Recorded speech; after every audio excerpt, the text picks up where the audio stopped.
আমরা সামনের দিকে যাবো। আজকে দীর্ঘদিন পরে ওয়ালিয়ার মাটিতে জনসংযোগে বিএনপির নেতা কর্মীরা এক জায়গায় হচ্ছে। এর জন্য আল্লাহ পাকের কাছে হাজার শুকরিয়া আদায় করছি। আমাদের দেশের বেগম খালেদা জিয়া দীর্ঘদিন লড়াই সংগ্রাম করে মুক্ত হয়েছে। এর কারণে আমি আল্লাহর কাছে হাজার শুকরিয়া আদায় করছি। আমাদের নেতা তারেক রহমান অতি শীঘ্র দেশে ফিরে আনবে, এই কারণে আল্লাহর কাছে শুকরিয়া আদায় করছি। আজকে অসংখ্য শহীদের রক্তের বিনিময়ে আজকে বাংলাদেশের স্বাধীনতা আবার আমরা ছিনিয়ে গেছি। এই স্বাধীনতা নিয়ে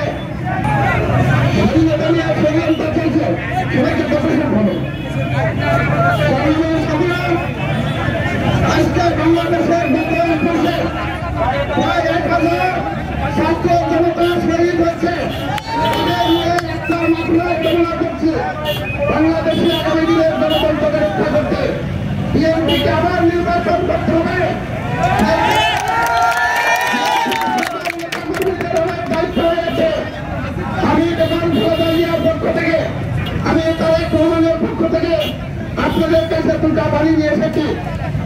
একটি বাড়িতে আমাদেরকে এখানে সকলকে শান্তিপূর্ণভাবে অবস্থান করতে হবে। ধর্মপালনে কোন মানুষের দোকান বাড়ি হবে, বিএনপির কোন একটা কর্মী হামলা করা যাবে না। কোন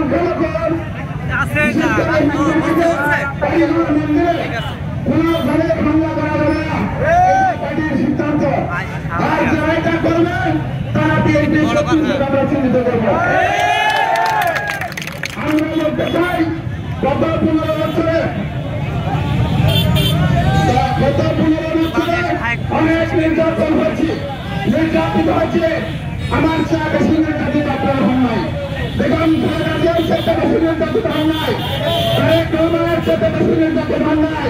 আমার মনে 35টা মামলা এখনো ঝুলছে, 5 বার জেল খেয়েছে।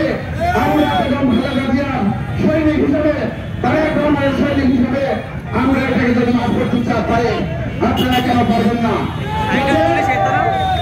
যদি কারো ক্ষতি হয়ে থাকে সেই ক্ষতিপূরণ আমরা আপনাদেরকে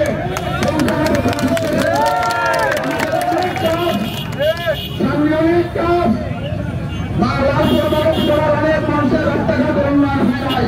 এই উন্নয়ন আবার শুরু করতে হবে আমাদেরকে। সমস্যা সমাধান করতে হবে আমাদেরকে।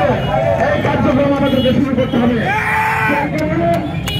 আমি আপনাদেরকে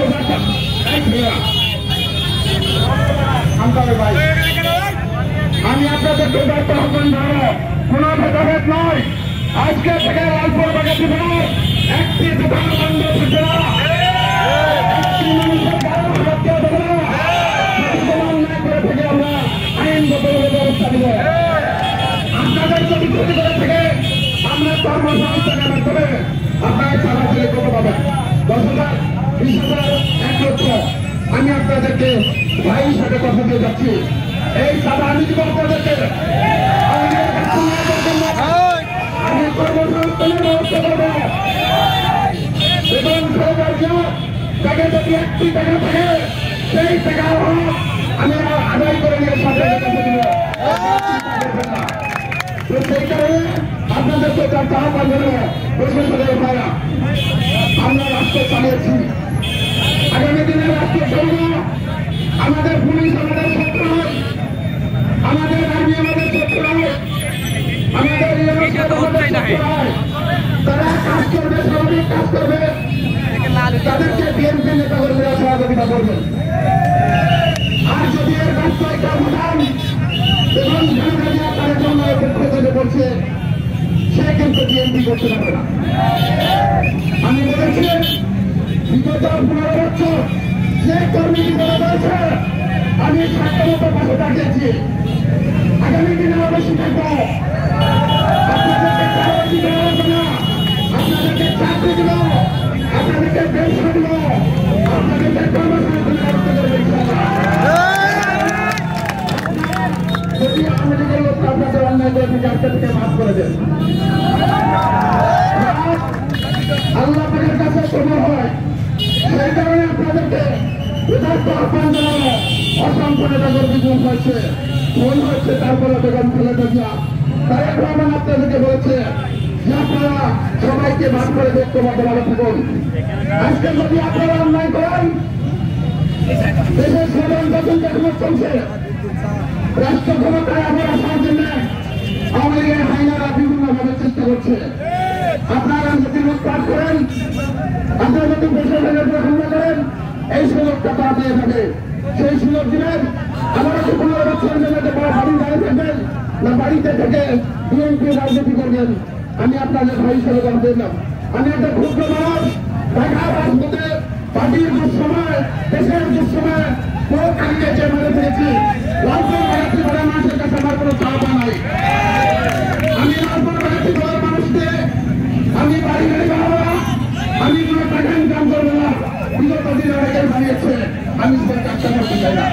আমার কোনো কর্মী, বিএনপির কোনো কর্মী সেই কাজটা করো, সেটা আমি চাই না। তাহলে এই সমস্যা থেকে আমাকে বলবেন, আমার রক্তের ক্ষমতা সংসদ সমাধান করার চেষ্টা করবো।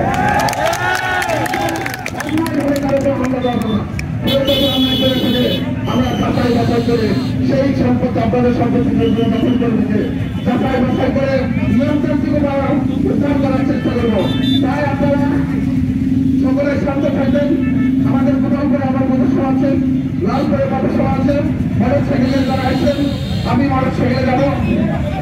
আপনারা আস্তে আস্তে মানুষ থেকে আমার সাথে আসবেন।